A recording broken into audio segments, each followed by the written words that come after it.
So thank you all for coming. I'm Sally Kornbluth, Provost, and I have the honor of introducing the Fall 2021 Ambassador Dave and Kay Phillips Family International Lecture. The Phillips Lecture is always a highlight of the American Grand Strategy Speaker Series because it brings to Duke leading figures who have shaped international security and world events at the very highest level. So we're grateful to Dave and Kay for their generosity in endowing this lecture, and that we're very glad that they can be here with us today. So the mission of Duke's program in American Grand Strategy is to prepare the next generation of strategists by studying past generations and engaging with today's leaders who have to wrestle with the thorniest challenges and most significant opportunities in geopolitics. Our visitor today personifies this mission very well. General Mark Milley is currently the 20th Chairman of the Joint Chiefs of Staff. In this role, he is the nation's highest-ranking military officer and the principal military advisor to President Biden, the Secretary of Defense, and the National Security Council. He was appointed to this post by President Trump in 2019. Before assuming the chairmanship, General Milley was the Chief of Staff of the U.S. Army, and before that, had multiple combat tours in Afghanistan and Iraq, as well as operational commands in many of the primary U.S. military deployments of the past 30 years. General Milley received his BA from Princeton University and a master's degree from Columbia University. So please join me today in welcoming General Milley, who will engage in a conversation with Peter Feaver, Director of the American Grand Strategy Program, before taking questions from the audience. So thank you very much and welcome.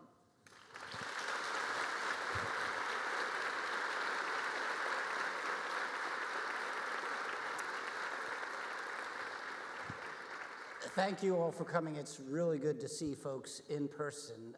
We've been doing this on Zoom for a while, sir, and so it's great to have you in person. Of course, we timed this one as part of our observance of Veterans Day, which was yesterday, and we had a observance here on campus. Talk to us a little bit about Veterans Day, what it means to you as our most prominent military officer and our most prominent veteran on Duke's soil today, except for Coach K.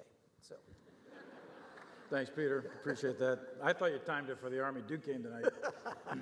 That too. I'm a little conflicted, but I'm going to vote for Army tonight. What do you think? Get the crowd warmed up. Hey, look, at Veterans Day obviously is important for all of us, for me personally, but for all of us. And I see a lot of ROTC folks, a lot of veterans, I'm sure, are in the crowd. By the way, if you're a veteran, could you please stand for just a second so we can give you all a round of applause.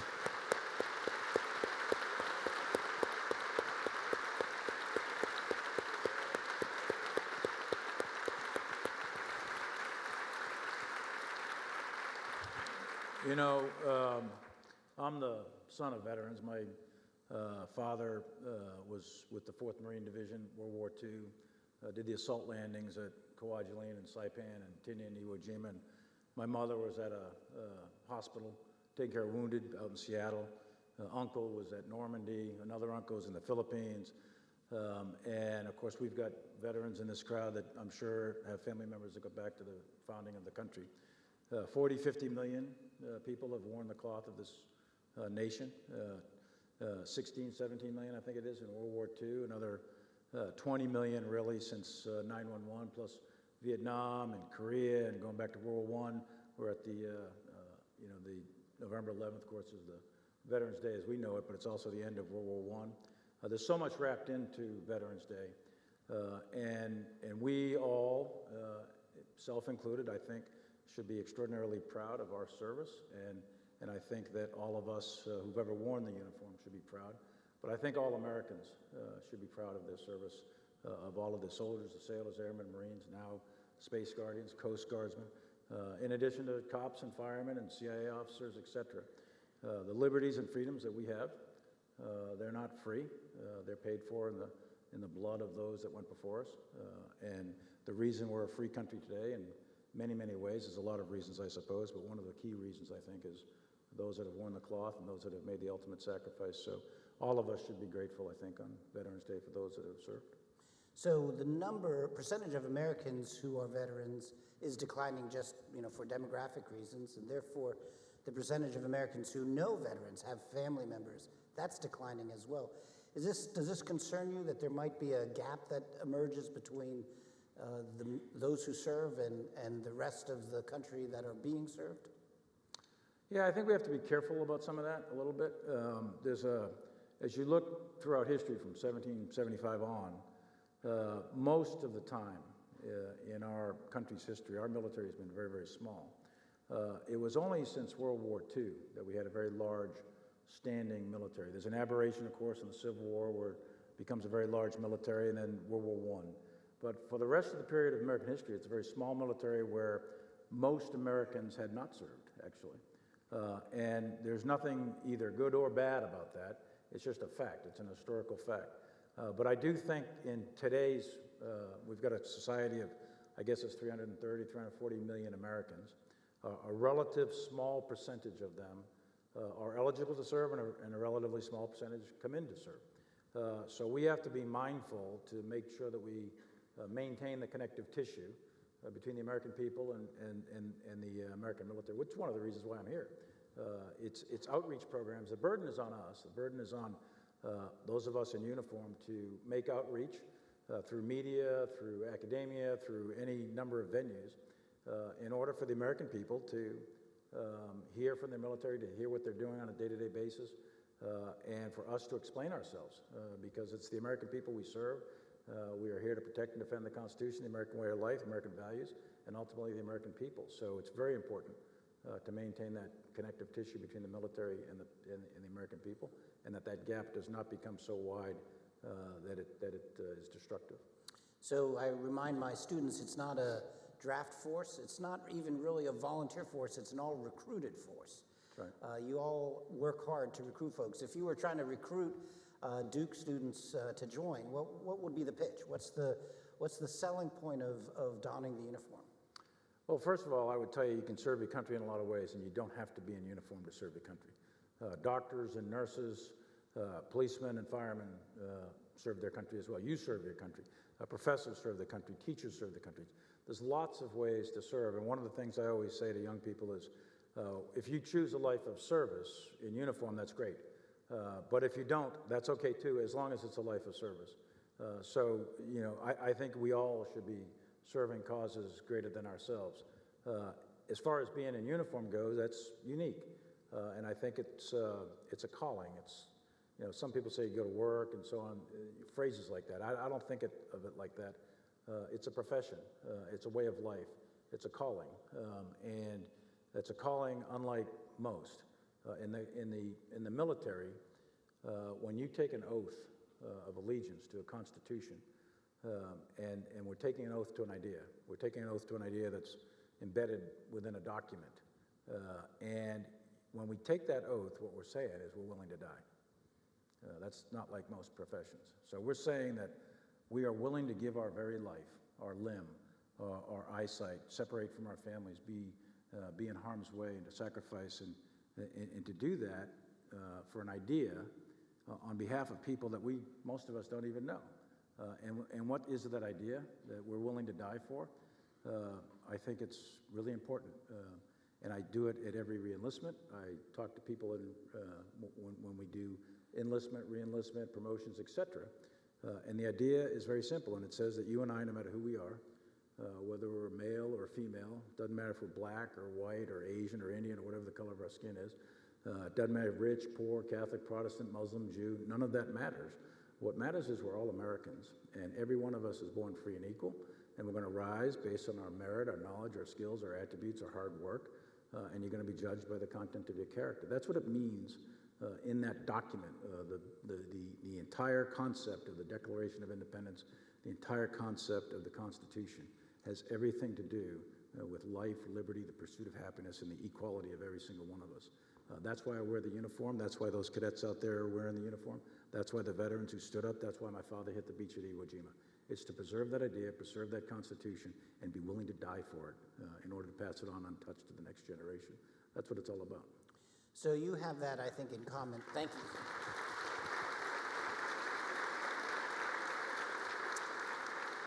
You have that in common with everybody else who has donned the uniform, but there's only 20 people who have risen to your rank, who've been chairman of the Joint Chiefs of Staff. So I want to ask you to explain what that role is, because one of the things we've observed in recent media coverage, a lot of confusion about what the chairman does and doesn't do. So talk to us, what is your role? What are the things you're supposed to do? What are the things you're not supposed to do? Well, I can tell you a lot of things I'm not supposed to do. So, as I've been reminded so many times. So look, the role of the chairman is like many things in the military. It's governed by law, it's governed by regulation, it's governed by policy, and by tradition. The role, put simply, and it's more complicated than this, but put simply, is I'm an advisor, and I'm an advisor to the President of the United States, the Secretary of Defense, the members of the Cabinet, the National Security Council. We used to be called the Homeland Security Council. And I'm also an advisor, really, in many ways, to Congress on the employment of the United States military. Here's what I'm not. I'm not in the chain of command. I don't make decisions. And you have to be very careful about that. So we don't make decisions. We're not in the chain of command. But you are in the chain of communication, and you're in the chain of advice. And it's expected. It's demanded, actually, that the President of the United States, when considering the use of the military, is making decisions that are fully informed, and he understands the cost, the risks, the benefits, et cetera. And it's my job and the job of the Joint Chiefs. I am the chairman of the Joint Chiefs, but the Joint Chiefs are a body of the service chiefs, the Army, Navy, Air Force, Marines, in addition to now Space Force. We bring in the National Guard and the Coast Guard as well. So collectively, we come up with what is often referred to as best military advice. I would probably rephrase that as considered military advice, because best is a relative term. But I think that our job is to come up with a military advice that's considered, rigorous, well thought out, and we render that advice. And Marty Dempsey, I think, is somewhere in the audience. He told me one time, he says, you're obligated by law to render your best military advice to the President. The President is not obligated to take it. And there's a key distinction there. So we are advisors. I am an advisor, and the body of the Joint Chiefs of Staff is an advisor. We are not allowed by law, nor should we, be making decisions. That is the proper role of the civilian leadership, the President, Secretary of Defense, et cetera. And that's what it means to have civilian control of the military. So it's your job sometimes to give unwelcome advice, right? To say things that the President doesn't want to hear. And that can sometimes go crosswise if the President really doesn't want to hear it. There was well reported in the news about the Lafayette Square time when there was protests that might have, the President was concerned we're going to get out of control. Mm-hmm. Was he going to have to invoke the Insurrection Act? And that became a really prominent part of your first 2 years in office. And can you just talk a little bit about the thinking behind that and how that led to you giving a remarkable apology for a portion of that? Yeah, so, part of your job, first of all, is, in addition to what I just said, was you have to be apolitical, and you have to be willing to stand there, as you mentioned, and deliver advice that may or may not be particularly welcome, but that's the way it goes. That's what you're in the job for. Some people say truth to power or words to that effect. So my job is always to call balls and strikes and tell the President or the Secretary of Defense what I honestly think in a candid, forthright, professional way. And that's what I do. That's what I've done, and that's what I continue to do. And to not shy away from controversial issues. In addition to that, in that particular case, after the fact, I have an obligation also to those out there in uniform to make sure that they know that part of my job is to not enter politics, domestic politics, actual politics. That event was a political act. Politicians can do political acts. They can do whatever they want to do, but I can't. And so I thought it very important for me, as the senior military officer, to explain to the formation of the units, plus the American people, that we in uniform have no business in domestic politics.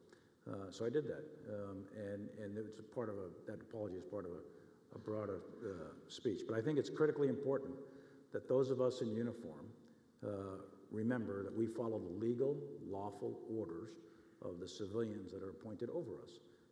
That is law, that is tradition, and that's the way it should be, and that's what the American people expect of us. And we should never, under any circumstances, enter into actual U.S. domestic politics. It's verboten. We don't do that. You were I'm pretty sure, the first chairman to be asked the question, what is the military's role in electoral transitions? None of your predecessors were asked that question, but you were asked that several times in 2020. And your answer was you uphold the Constitution. What did you mean by that?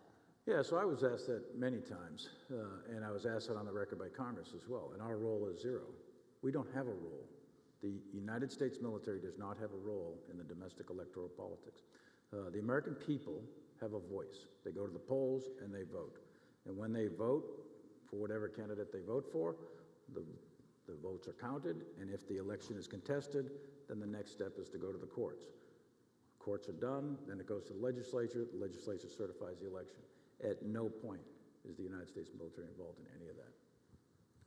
Now, there was also prominent reporting about things that happened late in 2020 and even into 2021, and people said, well, why was he talking to the Chinese? Or why was he talking to the NMCC about chain of communication? Sure. And you were pressed hard on this in congressional hearings a few weeks ago. Was it inappropriate to be talking to the Chinese? No, not at all.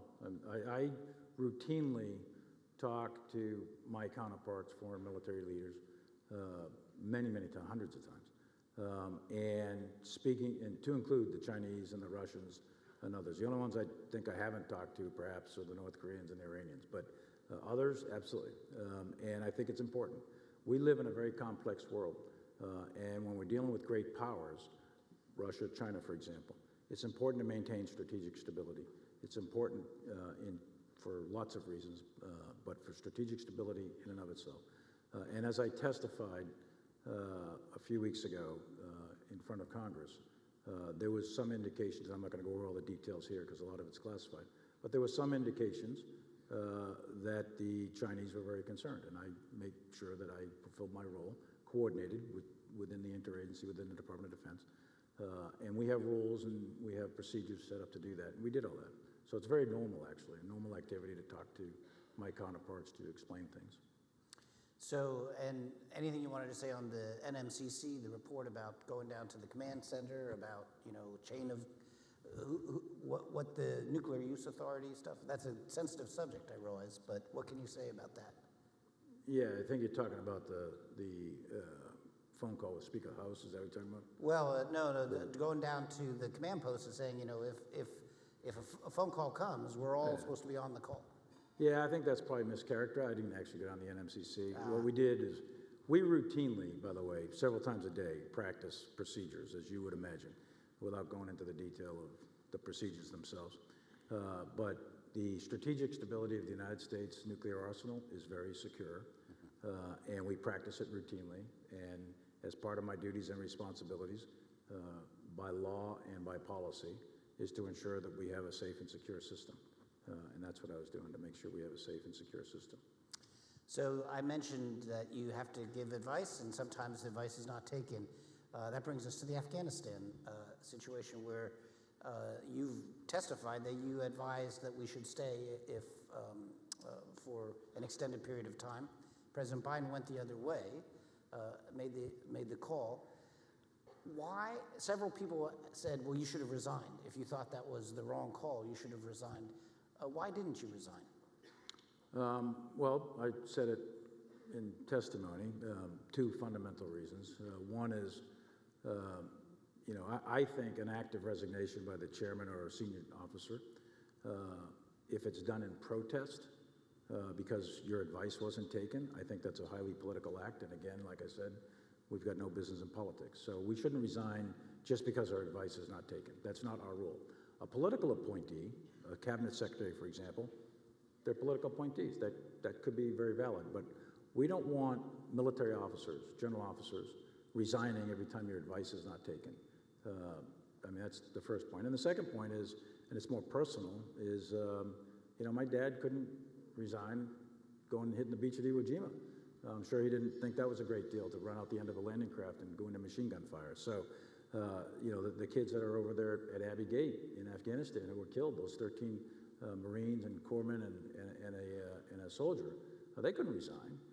So I'm not going to do that. I'm not just going to bail because I don't like the situation. I've been doing this for 42 years. There's a lot of times that I don't like things, but you don't just throw in a towel just because you don't like it, just because it's hard, just because people aren't taking your advice. You just don't do that. So you render your advice professionally, and if the decision maker chooses to go in a different direction, that's the decision maker's prerogative. And our obligation, our legal obligation, is to execute that decision to the best of our ability. So now looking back on the Afghan, the way that it played out, a lot of folks view it and say that did not look good. You know, not only was it a defeat, but it was a defeat that was extremely messy at the end. What can you say to restore our confidence in the competence and professionalism of the military to be able to carry out missions as needed? I mean, I've said on the record that when the enemy is occupying the capital of the country that you were just supporting, in my view, that's a strategic failure. And I said it then, and I said it now, and I think that's true. That war, the war in Afghanistan, it did not end on the terms that we wanted it to end. So that's a fact. Operationally and tactically and logistically, I think the soldiers, the leaders, the troops that executed that mission performed extraordinarily well in a very, very difficult situation. And I think any time that we can deploy 6,000 troops, 8.5 time zones away on very, very short notice, take over an airfield in a highly contested and dangerous environment, evacuate 120,000 plus people in 18, 19, 20 days, to do that in coordination with allies and partners from other countries. And yes, we suffered 13 killed in action, which was horrific and terrible. But the execution of that, war is a sloppy thing. War is a messy thing. War is a brutal, vicious, violent thing. It always is. And I would tell you that from the privates and the generals that actually executed that operation, I personally think they did extraordinarily well. Strategically, it was a strategic failure. But that wasn't them. That wasn't the evacuation per se. That is a set of decisions that occurred over 20 years. That result of the Taliban occupying Kabul and the collapse of the Afghan government, that wasn't the result of 20 days of evacuation. That's the result of 20 years of war in which we should have went left or should have went right at certain points of time. And it's a cumulative effect of multiple decisions. It's not a singular set of decisions in the last 20 days. Those soldiers, those Marines, those sailors, those airmen that executed that mission, I think they performed extraordinarily well. Well, stepping back, would you have a similar judgment about the folks who trained the Afghan security force or conducted the missions over 20 years? Can we be similarly confident in what they achieved, or? Yeah, I think, again, I think the troops, all of them, I think performed extraordinarily well, even over 20 years. There was a series of strategic decisions that were made that I think probably should have been different decisions at the time. And this is not just recent, but over time. You know, we're doing a large after-action review at the discretion or the direction of Secretary Austin. And we'll unpack all of those and put them out in detail. But, you know, here's just a few to think about, right? So, Pakistan. How do you deal with an insurgency that has access to a safe haven? Very, very difficult. I know of no historical example where an insurgency has ever been defeated where they had access to a very assured safe haven to train, man, equip, resupply, finance, and do all that sort of stuff. That's one example. Another example is, you know, we were relatively close to Osama bin Laden shortly after 9/11 up in the Tora Bora Mountains. Maybe 1,000, 1,500 meters away, perhaps. But there was decisions made, and we didn't go get them. That's another example. What about the decision to invade Iraq? There may be good decisions to invade Iraq, but at the same time, we had to take a lot of forces out of Afghanistan in order to do that. That happens to be about the same time that you see the rise over run of incidents that are occurring in the 2003, 2004, 2005 timeframe, which are indicators that the Taliban have reconstituted and are starting to come back. Those are just some things. If you look at the government itself, rule of law, corruption, those were never finally fixed. And at the end of the day, why is it that government collapsed as rapidly as it did? In part, I think it's because of the lack of rule of law, the lack of legitimacy in the eyes of the people. And those are different questions that accumulated over time and had nothing to do with the last 20 or 30 days sort of thing. I think that our troops, for 20 years, 2,461 of them gave their lives, that this country, the United States of America, and our allies in NATO, gave an awful lot to help out the people of Afghanistan, to help that country get on its feet. And at the end of the day, it's the Afghan government, the Afghan people, and the Afghan military that have got to carry the fight. No Westerner is going to be able to do that in any foreign country. And that didn't happen in this case. There were many Afghans that fought, thousands of them that were killed, many of them that I knew. But at the end of the day, it's the government of Afghanistan, and its military, and its people who would have to stand, and it didn't happen.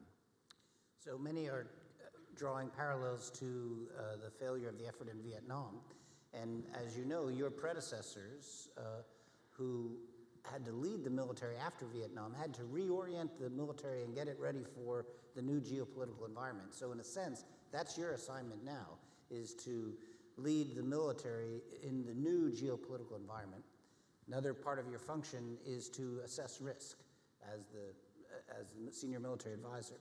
So as you look at the geopolitical risk around the world, what are the factors that you think most should command your time and the time of the military, but also the average American voter? They should be paying attention to these risk factors globally. Let me put it this way, a couple of different ways to look at this. First is the operational environment over, say, the next, 10, 15, 20 years. And I would tell you that you can bin it a couple of different ways. There's a geostrategic component to it, nation states, terrorist organizations, et cetera. There's economic issues. People talk about climate change. People talk about education, infrastructure. There's a million ways to categorize threats. The way I characterize them is somewhat traditional, and I can be criticized for it, but I think of it in terms of nation-state threats that can do physical harm to the people of the United States. And specifically, I'm talking about China, Russia, North Korea, Iran, not only to the United States, but to our interests. And then terrorist groups. Now, there's other threats, and I recognize that, and there's many, many other ways to do that. But the way we do it in the Department of Defense and the way I do it is looking at those that I just mentioned. Of those, I think the most significant geostrategic threat that we're facing over arguably for sure the next 15, 20 years, and arguably the mid-century and perhaps the entire century, is China, a rising China. And why is that? Well, China, when I was commissioned 42 years ago, China was a large peasant-based infantry army, and very little in terms of the Air Force or Navy or any of that. They were the 7th-ranked economy in the world, and now they're the 2nd-ranked economy in the world. Most economists would tell you that in the next 10 years, China is going to be the #1 economy in the world by GNP or GDP. If that happens, that will be the first time since 1890 that the world has existed where the United States was not the #1 economy. So the rise over run in terms of economic growth and economic power in the system over the last 40 years is a phenomena that is rarely seen in world history. So that's a fact. And in the wake of that economic rise has come a military that's gone from that peasant-based army to a very sophisticated military that can operate in all the domains, in space and cyber and then land, sea, air, and undersea. And we've seen a military that has at least regional ambitions and arguably global ambitions to fulfill the Chinese national dream. That is going to be, we may or may not like it, but that is a fact that is going to be with us for years and decades that we're going to have to come to grips with as a nation. And there are many others. Russia's very problematic and others, but China, I think, is clearly the number one. I want to get to Russia in a second, but first, let me just push you on China. You made news a couple weeks ago by saying that the test of the hypersonic missile was almost a Sputnik moment. Sure. What did you mean by that? And does that mean that China's further ahead in the arms race than we realized? Well, you know, there were some people who said, well, it's really not a Sputnik moment because hypersonics have been around for a while and so on. And that, from a scientific standpoint, that's true. But what I'm getting at is what they did a few weeks ago was very significant militarily and from an experiment standpoint in terms of research and development. That was a system that I can't go into the classification part of it, but that was a system that traveled at extraordinarily rates of speed that no defensive systems are capable of dealing with. Now, again, it's an experiment, it's research and development, but it's an indicator of the direction that they're going in. And it can carry payloads, both conventional and strategic nuclear, and it's of great concern. And we're watching the development of their missile and nuclear capabilities very carefully. But it is one data point in a much broader picture of the development of the Chinese military. And the Chinese military, there's not a red under every bed sort of thing, and this isn't something where we need to get totally paranoid about, on the one hand. On the other hand, we would be utterly naive to think for a minute that the Chinese military is being developed to the level they're being developed for purely benign purposes. They're not. They are not the number one military in the world. We are.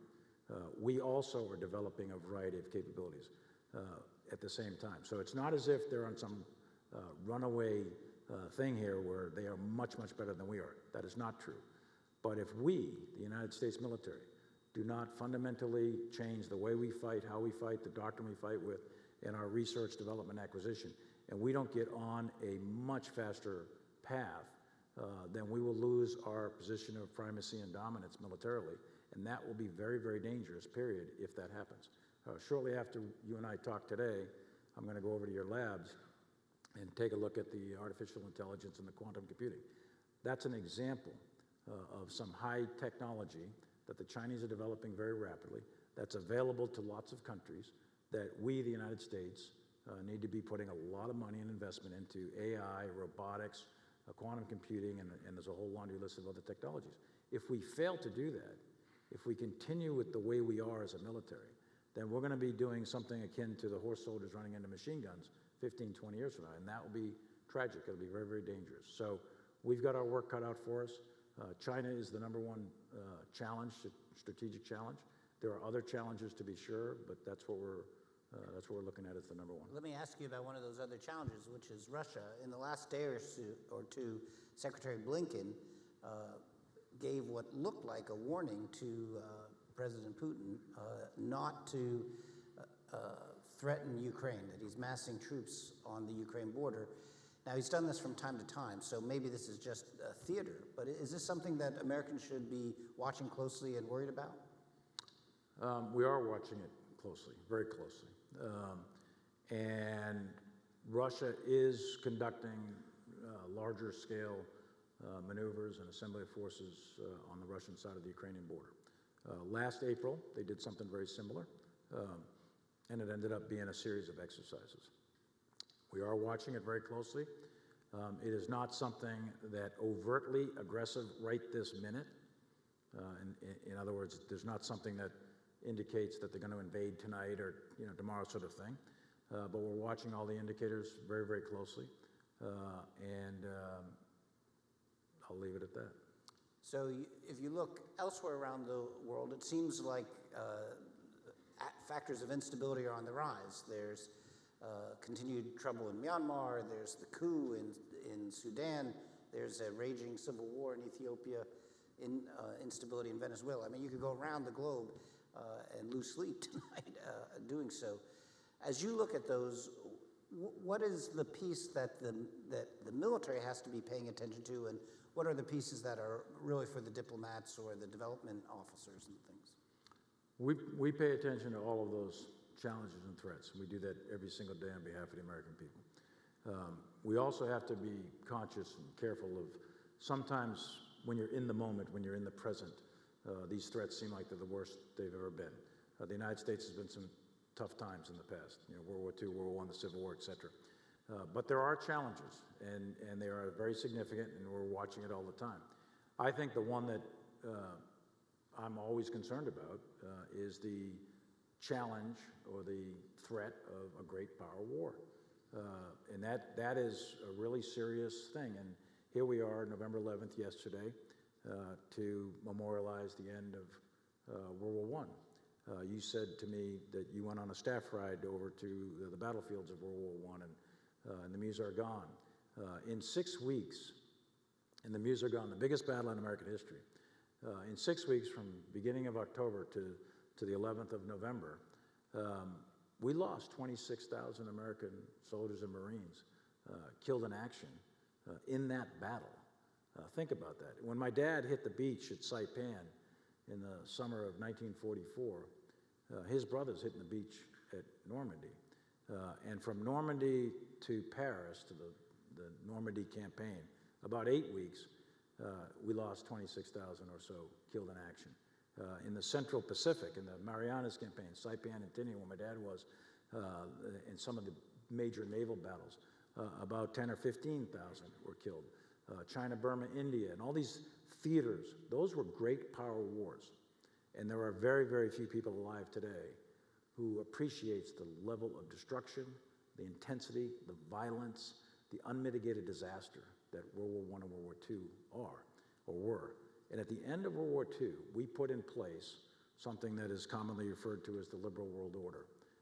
And that is a set of rules and regimes in the international system that has stood the test of time and that has kept the international order from a great power war for 7.5 decades, for 76 years this year.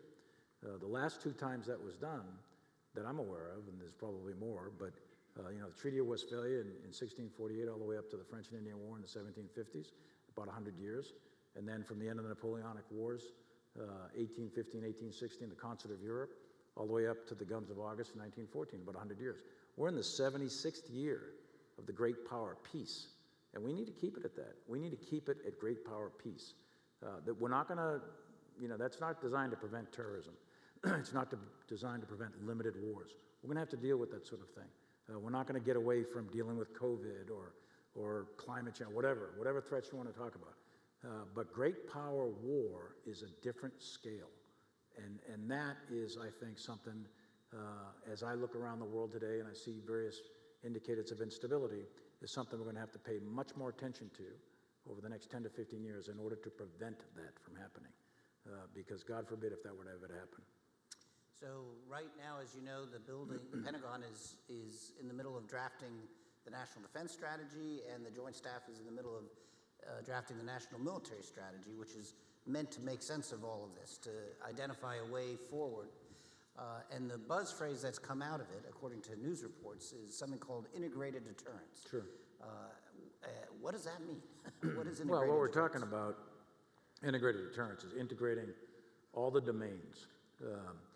And this is a term that Secretary Austin has come up with, and largely credit him with the idea. But in many, many ways, it's common sense, right? So for us in the military, if you think combined arms operations, you want to integrate infantry with artillery, with air defense, and all the different combined arms of the ground forces. Then you want to, for joint operation, you want to integrate, the Air Force, etc. So what he's talking about, integrated deterrence, is we want to integrate all the U.S. military capabilities in all the domains, in space, in cyber, land, sea, air, and undersea. In addition to that, you want to integrate all the capabilities and the elements of power of the nation. So you want to integrate the diplomatic, economic, and informational, as well as the military. In addition to that, you want to integrate us with our allies and partners, which is one of our key strategic advantages, is our system of allies and partners. And integrate all of that in time and space to achieve a specific effect on a specific adversary. And that's what he means by integrated deterrence. Those of us in the cheap seats would say, well, we just watched the difficulties State and DoD had in integrating the NEO out of Afghanistan, or State and our allied partners had navigating the announcement of AUKUS. So reassure me that we can do that kind of high-end integration given the frailties of bureaucracies and human nature. Yeah, and look at it, it's hard work, and it happens every single day. We integrate every day. What you don't see is the ones that, go okay every day, because if it goes okay, it's not going to make the news, right? So, but I will tell you that integrating everything I just said is extraordinarily difficult. It's very hard. It takes a team of teams at all kinds of levels and commands and interagency and international to do that every single day, and it's not easy. But it's necessary if you do that better than your opponent, your probability, it's not a guarantee, but your probability of success and outcome in either deterrence, or if deterrence fails in the conduct of war, is much more guaranteed on your side than it would be on the other side, if you can do that. But it is hard. It's very hard. It's very hard on a day-to-day basis. Okay, I'm going to ask my last question, and then we'll have time for some audience Q&A, and there'll be mics or individuals standing with mics there. Find them, and they can you can get in line and ask your question. So your oath is to defend against all enemies, foreign and domestic. We've mostly talked about the foreign enemies, but I want to push you just as a last line of questioning on the domestic question, what domestic threats you see. You're the first chairman, I believe, who has served when there was an attack on the U.S. Capitol. It started out as a peaceful protest. It got out of control, and it ended up with a violent attack on the Capitol. Many Americans watching that said, wow, that looks like a domestic threat to the safety and integrity of the Constitution. So how concerned are you about the domestic threat problem, and how that affects you raising and maintaining a military capable of addressing something like that? Yeah, I mean, by tradition, for the most part, the U.S. military is focused overseas. And as a matter of law, we do not use the U.S. military on the streets of America unless directed under very specific and very narrow legal requirements by the President of the United States. Domestic threats are best handled, in my view, by police forces. It's a law enforcement issue. If, on the other hand, there's a need for the U.S. military on the streets, then that's a very specific, very narrowly defined legal hurdle that the president and/or governor of the state has to use that. So I don't spend my day focused on domestic threats. I'm mostly looking overseas. But if there is a domestic threat and we get notified by the appropriate authorities, the White House, for use of the military, then I'll get involved in that and rendering advice in that regard. But for the most part, my focus is from the water's edge outward. And as you know, several of the individuals that were arrested were actually either serving military officers or recent vets, including the one who died. She was a veteran. Sure. Is there a problem of extremism in the ranks that we have to worry about, or is how are you addressing that? How are you in the building addressing that?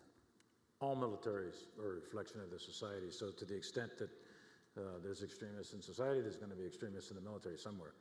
But I would tell you that we focus on behavior, not thought patterns. So if a soldier, sailor, airman, or Marine demonstrates extremist behavior and breaks the Uniform Code of Military Justice by demonstrating certain behaviors, then we have procedures to discipline to take care of that. I am not losing sleep on extremists in the military on a given day. That's not to deny that they exist. There are some out there, but we have good, solid chains of command. And if behavior goes in a direction that shouldn't go, then we'll take corrective action. 99.9% of those in uniform are great Americans who are trying to do the right thing every single day to honor the society, to protect and defend the Constitution against all enemies, foreign and domestic. So I have great faith and confidence in our military and our chains of command. So I'm sorely tempted to ask you what you are losing sleep over, but maybe instead I will go here and ask the first question over here. Hi, thank you so much for being here to speak to us today. Space is becoming an increasingly prominent area of strategic discussion. So I was wondering if you could speak a little bit about how the military is approaching competition in space, particularly with China. Space. Yeah, so, when we first entered into space back in the day, I don't think anybody thought of it as an area of military competition and the militarization of space. But the fact is that much of what we depend on right here, right now, is dependent upon things in space. Sophisticated, highly industrialized societies are dependent upon space-based assets, satellites, for example. Your ability to navigate from point A to point B in your car and with your GPS system, that's all space-based assets, our ability to communicate back and forth. A lot of that has to do with space. And there's other domains. We have fiber optic cable that goes under the water. So all of the domains play a key role in modern societies, but space is taking on a much more significant role and has been for quite some time. So we stood up, for example, a couple years ago, the Space Force. The Chinese are doing a lot of activity in space. If you look back, 42 years ago, how many satellites did the Chinese have? 0. How many they have today? Lots. So there's an entire competition today, right now, that's going on in space. And we, the United States, are part of that, and we are continuing to advance our capabilities to make sure that we can protect this country's interests in that domain. Over here. Hi, General Milley. Thank you so much for speaking here today.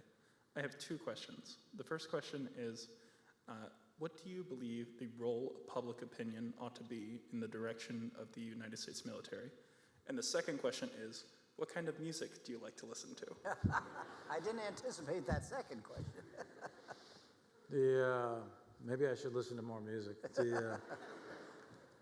So on your first question, look at, God bless America, right? We live in a free country, and I think it's incredibly important. I get criticized routinely, as well as other senior leaders.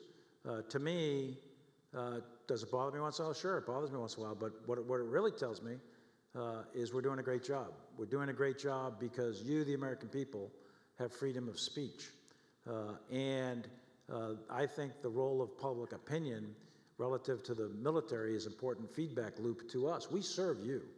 Our job is to protect and defend the Constitution and to serve the American people.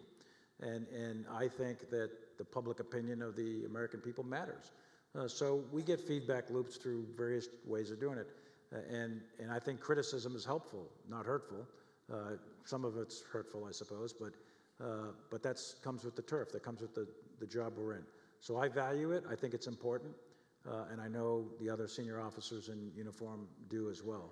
As far as the music goes, I'm captured in the past, I guess. So call it 60s and 70s rock is about the only stuff I know.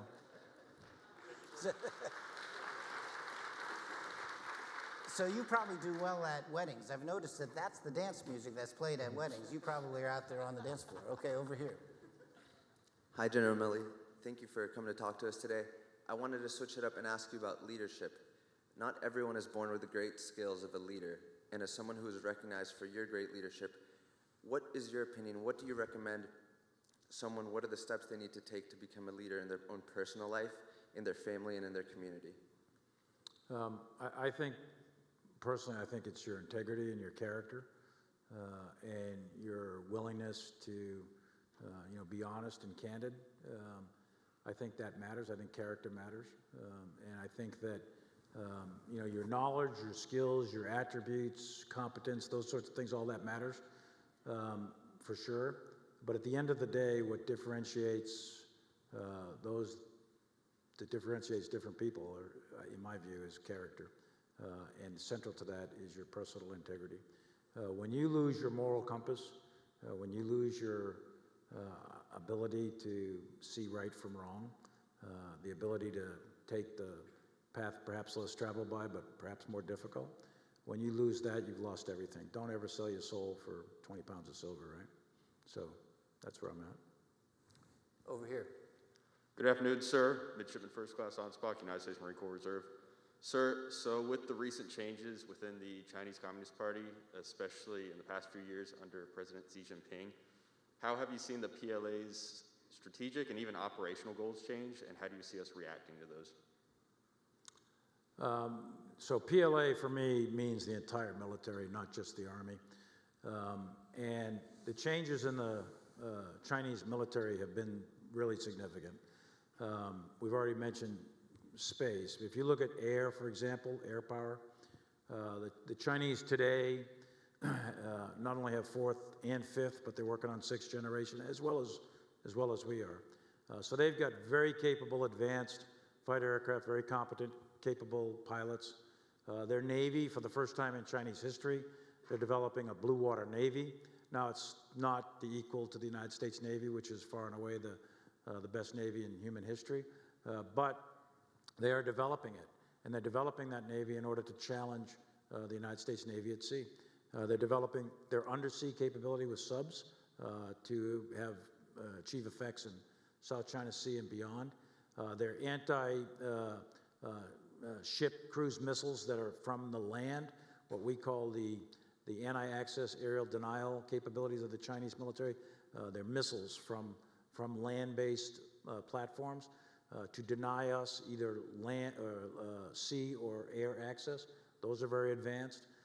And then their army has been completely overhauled. Their land forces have been completely overhauled. I didn't mention cyber, but Chinese cyber capabilities is extraordinary.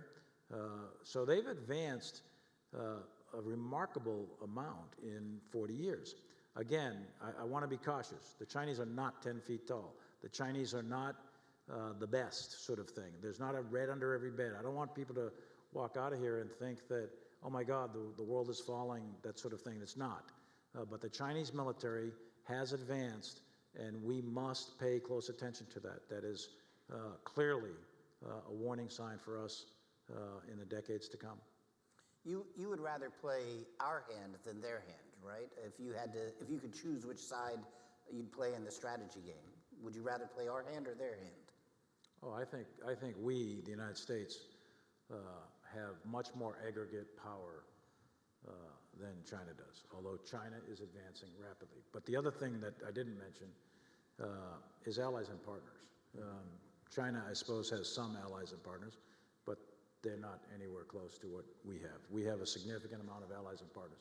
And when you measure a nation state's power, their aggregate power, their military, their economic, diplomatic, informational, and so on, if you measure all of that together, the United States and the United States with our allies and partners significantly outdo the Chinese. Now, having said that, that's an interesting fact, but armed conflict can still occur, and it's devastating if it does. So it is incumbent upon us and others to ensure that a war does not actually occur. So escalation management, heavy on the diplomacy, talking to your opponents back and forth, communicating, figuring out how to solve issues that are at stake is extraordinarily important. And it's going to require, as I look out here, all these Duke students. I'll be retired in I don't know how long, but it probably won't be that much longer. So you're going to be, in the next 15, 20 years, each one of you is going to rise to prominent positions of importance in our country. And one of the reasons I want to come here was to talk to your students, because it is you who are going to lead this country through. People like me, we're too old to be leading the country through this stuff for the next 10, 15, 20 years. It's going to be you.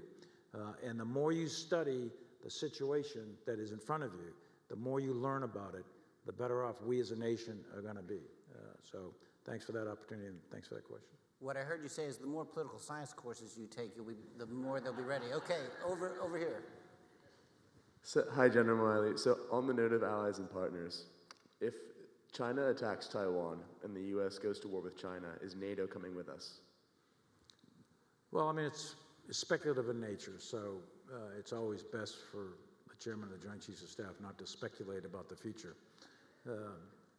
Having said that, our policy is governed by the Taiwan Relations Act and the 3 communiques that go with it. And we have an alliance with NATO. We're part of that. We're a founding member of it. But it's impossible to say the exact circumstances of some future potential conflict that may or may not happen. And until you know the exact facts bearing on a given problem, it would not be good for me to wax and wane eloquently up here at a microphone at Duke about a future conflict that hasn't yet happened. So. Good afternoon, General Milley. Cadet Hurtster, North Carolina State University Air Force. Sir, I heard you talk a little bit earlier about the operational environment of the country. In about 15 to 20 years, I understand how critical it is to have that sight in the future and not just in the present. A major point you hit on was technological advancements and how important that's going to be in that 15 to 20 year period from now. So how do you see us as a country getting there, like the specifics on how we're really going to catch up to our adversaries around the world? Well, first of all, we're ahead of our adversaries, so I don't want you to think we have to catch up to our adversaries. But secondly, and I didn't mention this up front, Peter, but it's my view that we're experiencing a fundamental change in the character of war. There's a lot of change happening in the world and in the society. So let's go back in time a little bit here. So let's say it's, 1650, 1700, something like that. From the earliest recorded times up until that time, most people lived in rural areas. Most of societies were farming in nature. The Industrial Revolution had not really taken off in full yet, and the conduct of warfare was done with weapons and equipment that were based upon animal power and the ability to throw and cast swords and sabers, and gunpowder had come along, but guns were in their infancy, sort of thing. And then all of a sudden you get this Industrial Revolution that occurs, and you get the introduction of a variety of technologies that occur in a relatively short period of time, call it 200 or 300 years.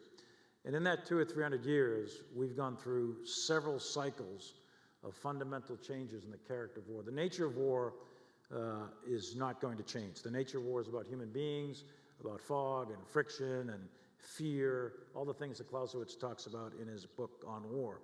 But the character of war changes. The character of war is how you fight, the doctrine you fight with, the organization, the equipment, and those sorts of things. And they impact on the character of war. What we're seeing now, the age we're living in right this minute, is a fundamental change in the character of war. And let me just throw a few examples out for you. One is demographics. If you go back to the time I said, I think it's probably 80 to 90% of human beings back in 1700 lived on farms in our rural areas. Today, I think it's about 60 to 70% of all human beings worldwide live in highly dense urban areas. If we flash forward to mid-century, 2050, about 80, 90, maybe even higher than that, of the projected 8 billion people that are going to be on Earth will live in highly dense urban areas. What does that mean militarily? Militaries have been optimized in the past to fight in rural terrain, open plains, maybe deserts, sometimes mountains, but we've never been optimized to fight in highly dense urban areas. So what does that mean? What's the impact of that? That's demographics. You asked about technology. So at the end of Vietnam, we developed precision munitions, and we dominated precision munitions for many, many years. Most countries today, most industrial countries today, have access to precision munitions. So we can hit with a high degree of accuracy. And we can hit at ranges much, much further than at any time in human history. And because of other things like this watch or this Fitbit or any number of electronic devices that are in this room right now, all these iPhones that came out in 2008, that allows us to see. So we can sense and see the environment like at no time in human history. And that which you can see, you can hit. So the idea that we can see at ranges with greater fidelity and we can strike at greater ranges with greater precision than at any time in all of recorded human history is a fundamental change. Add to that artificial intelligence, quantum computing, robotics, and about 10 or 15 other technologies. These are going to fundamentally change how and the ways in which we fight.